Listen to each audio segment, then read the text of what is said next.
1/2 cup sugar, 1/3 cup water, 1 teaspoon Elaichi powder, and 1 cup cashew powder. Grind the cashews in the blender and sift the powder before using it.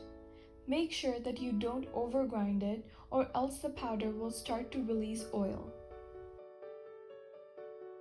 Using a wide pan on medium heat, add the water and sugar.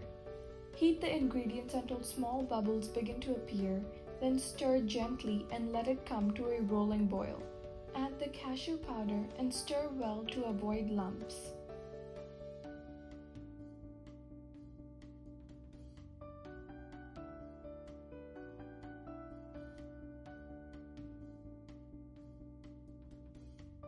Now add the elaichi powder and keep stirring for a few minutes until the mixture starts to thicken.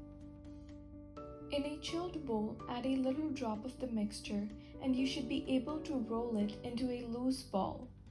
If it does, then remove the dough off the heat. Using parchment paper for the base, spread out the dough to cool slightly.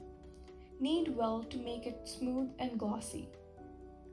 Roll out the dough using a rolling pin into a 1/4 inch thick sheet. For presentation of the Kaju Katlis, place an edible sheet of a gold or silver paper and smooth it out.